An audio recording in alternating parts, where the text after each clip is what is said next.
वही तैरते हुए शब्द एक तस्वीर उकेरते हैं और वो तस्वीर बनती है मनोज मुंतशिर की। ये 23 साल का लड़का कुछ कहता है आपसे।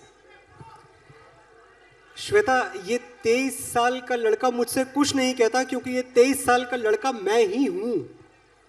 अगर कोई एक कामयाबी मैं मानता हूं साथियों कि 25 साल के फिल्मों का जो मेरा करियर रहा, 25 साल का, इसमें कुछ एक चीज मैं कमा पाया, कुछ अर्जित कर पाया, तो सिर्फ इतना कि मैंने इस 23 साल के लड़के को खोने नहीं दिया। मनोज मुंतशिर आज भी यही 23 साल का लड़का है। और श्वेता, बहुत सारे मेरे नौजवान साथी दोस्त यहां बैठे हुए हैं जो मुझे व्यक्तिगत तौर पे भी जानते हैं। आप भी मुझे व्यक्तिगत तौर पे बहुत अच्छे से जानती हैं। कभी कभी मुझे लगता है कि अगर मेरी परतें जरा सी हटा दी जाएं, जरा सा आप सरफेस को स्क्रैच करें, तो आज के मनोज मुंतशिर को ढूंढना मुश्किल हो जाएगा। आपको एक लड़का मिलेगा गौरीगंज की गलियों में भटकता हुआ, प्रतापगढ़ के प्लेटफॉर्म पर तौलिया बिछाकर ट्रेन का इंतजार करता हुआ, इलाहाबाद के पैलेस थिएटर में उधार के पैसों से दिल वाले दुल्हनिया ले जाएंगे पिक्चर देखता हुआ। आपको एक लड़का मिलेगा कटरा के मोहन होटल में दाल फ्राई खाने के लिए हफ्तों गुल्लक में पैसे जोड़ता हुआ। आपको एक लड़का मिलेगा अपने पुश्तैनी गांव में किसानों से बिरहा सुनता हुआ। आपको एक लड़का मिलेगा लखनऊ के ऑटो वालों से पैसे कम कराने की जिद पे लड़ता हुआ, कम करो पैसे बहुत ज्यादा ले रहे हो। आपको एक लड़का मिलेगा पार्ले जी बिस्किट को दुनिया की सबसे बड़ी डेलिकेसी बताने की जिद पे अड़ा हुआ। आपको एक लड़का मिलेगा जो चाय को अमृत की तुलना में थोड़ा बेहतर सिद्ध करने के लिए तर्क पे तर्क देता रहता है। तो कुछ नहीं बदला है, सिर्फ कैलेंडर पे दिन महीने साल बदल गए, तारीखें बदल गईं। वो 23 साल का मनोज मुंतशिर आपके सामने बैठा हुआ है। जैसा भी है, अच्छा बुरा आपका है यार। ये मुझे लगता है कि साहित्य के हमारे इस मंच के साथ जितने भी लोग जुटते हैं यहाँ पर, और बड़े अच्छे श्रोता होते हैं सब, बिल्कुल सही जगह पर दाद देते हैं, सही जगह पर तालियां होती हैं, और इनमें से ना सभी इस समय अपना जीवन बनाने के लिए संघर्ष कर रहे होंगे। और जब ये कहानियां आप मंच पर सुनते हैं ना, तो आप सोचिए कि कोई भी जो सेटबैक होता है वो बड़ा नहीं होता है, इतना बड़ा नहीं होता है कि आपके कद को छोटा कर दे। और मनोज जी जो यहाँ पर मंच पर अगर बैठे हैं उस पूरे संघर्ष के बाद, और वो अपनी पुस्तक का शीर्षक देते हैं जो मेरी नस नस में है, तो उनकी नस नस में क्या है वो भी आप जरा बता दें। जी, ये किताब जो आपके सामने है, आज इसका लोकार्पण होगा। प्रभात जी हमारे पब्लिशर, हमारे दोस्त, हमारे साथी और बहुत बड़े सनातन के सेवक पहली पंक्ति में बैठे हुए हैं। इनके लिए तालियां बजाएं आप। पहली बात तो मैं ये बताऊं श्वेता कि सबसे मजे की चीज ये है कि संघर्षों की कहानी सबकी एक जैसी होती है। जो मेरी स्टोरी है, कल जो बच्चे यहां बैठे मुझे सुन रहे हैं, ये भी मेरी तरह बैठेंगे और यही कहानियां सुनाएंगे जो मैं सुना रहा हूं, क्योंकि संघर्ष का ग्राफ बहुत अलग नहीं होता। जो भी मिला इसलिए मिला कि हंस के बहुत कुछ खोया हमने। जो भी मिला, सुप्रिया जी, जो भी मिला इसलिए मिला कि हंस के बहुत कुछ खोया हमने। ये जो सूरज देख रहे हो, जुगनू जुगनू बोया हमने। और दुख जब हमसे मिलने आया उसकी हिम्मत टूट गई। दुख जब हमसे मिलने आया उसकी हिम्मत टूट गई। झील भरी थी आंखों में पर कतरा भी ना रोया हमने।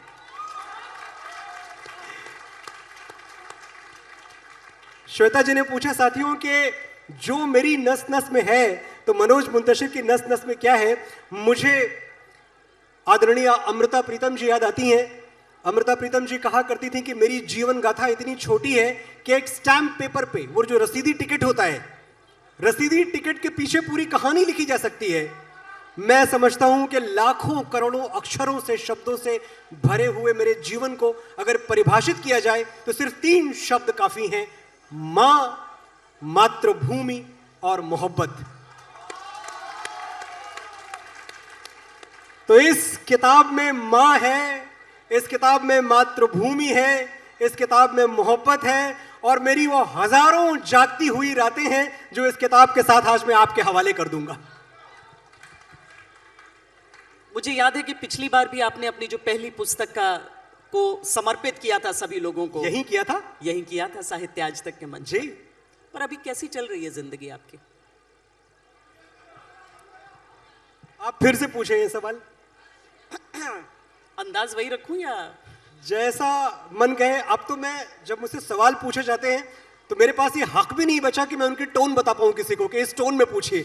पूछ लें आप जैसे भी पूछना चाहती। कैसी चल रही है जिंदगी? सुप्रिया जी मुझसे श्वेता कह रही है कैसी चल रही है जिंदगी। मुझे जावेद अख्तर साहब याद आते हैं। जावेद साहब ने कहीं लिखा है कि अपनी वजह बर्बादी सुनिए तो मजे की है, अपनी वजह बर्बादी सुनिए तो मजे की है, जिंदगी से ऐसे खेले जैसे दूसरे की है।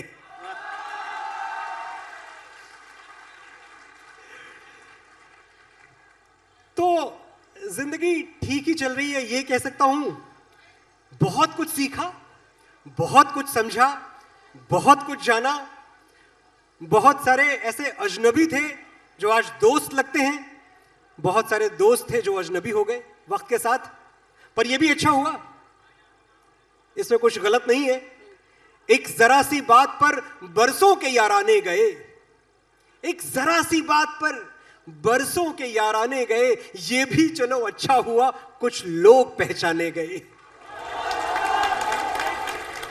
कोई ऐसा आदमी नहीं होगा इस दुनिया में जिसने कोई गलती नहीं की होगी या फिर जिसके साथ कुछ गलत नहीं हुआ होगा। आपके हजारों करोड़ों फैंस और एक आदि पुरुष की कंट्रोवर्सी, आपको कटघरे में खड़ा किया गया, आपसे बहुत सारे सवाल पूछे गए, कुछ का आपने जवाब दिया, कहीं आपकी बहस भी हुई। वो पूरा दौर बड़ा कठिन सा बीता मुझे लगता है। श्वेता, अगर अब मैं ये कहूं यहां बैठ के, और शायद पहली बार 16 जून को आदि पुरुष रिलीज हुई थी, 16 जून के बाद मैं पहली बार अपनों के बीच में हूं, और इस हिम्मत के साथ हूं, इस विश्वास के साथ हूं कि आप हैं तो मेरे अपने। आप मुझसे नाराज होंगे, आप रूठेंगे, आप सोशल मीडिया पे, ट्विटर पे, एक्स पे, फेसबुक पे आके मुझे 4 बातें कहेंगे, लेकिन अंततः आप मेरे अपने हैं, आप मुझे छोड़ के कहीं नहीं जाएंगे, ये मैं जानता था। और ये सिद्ध किया इन्होंने। आज मैं किस बात की शिकायत करूं इनसे? जब मैंने गलियां लिखा और गली गली में ये लोग गाते हुए फिर रहे थे मेरे गीत, तब तो मैंने नहीं कहा कि भाई मेरे गीत क्यों गा रहे हो, वाई मी। जब मैंने बाहुबली के संवाद लिखे, गाने लिखे, और आपने शिरोधार्य किया एक एक शब्द को, तब तो मैंने नहीं पूछा कि why my songs, why my dialogues. जब मैंने तेरी मिट्टी लिखा और देश के बच्चे बच्चे की जुबान पे तेरी मिट्टी रहा, जब मेरे घर राम आए हैं लिखा, तब तो मैंने कभी नहीं पूछा कि आप मेरे गीत क्यों गा रहे हो। तो अगर आज आपको मुझसे शिकायत है तो क्या मेरा यह हक बनता है कि मैं आपसे पूछूं कि मुझसे शिकायत क्यों कर रहे हो? बिल्कुल नहीं। आपकी शिकायत शिरोधार्य, आपकी शिकायत के आगे सर झुका हुआ है, और मैं बताऊं आपकी शिकायत शब्द शब्द सच है, उसमें कुछ गलत नहीं है।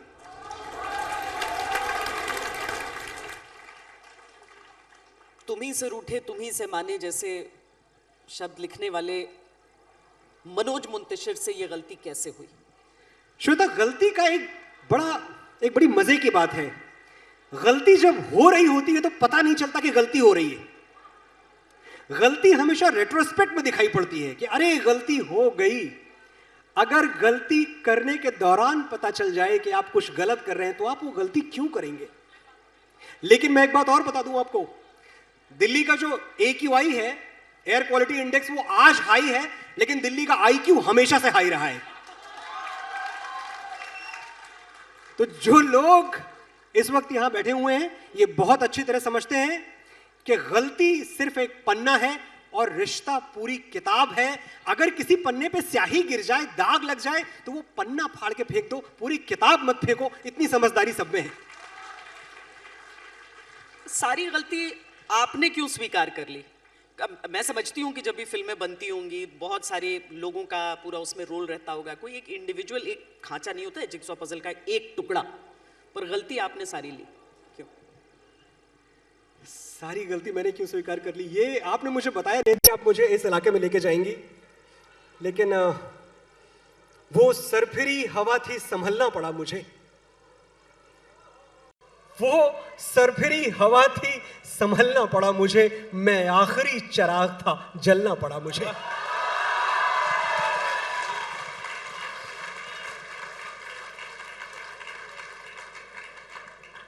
मैं क्या करता श्वेता? इन लोगों से मैंने एक वादा किया था, टेलीविजन पे आके, आपके चैनल पे आके मैंने इनसे कहा था अच्छी फिल्म बनाएंगे, सार्थक फिल्म बनाएंगे, बढ़िया फिल्म बनाएंगे, आप नाउमीद नहीं होंगे। लेकिन मैंने इनको नाउमीद किया, तो मेरी गलती है। अब कितनी है, ज्यादा है, कम है, अगर हम इस बहस में जाएंगे तो मैं समझता हूं कि सारे ही पढ़े लिखे लोग हैं।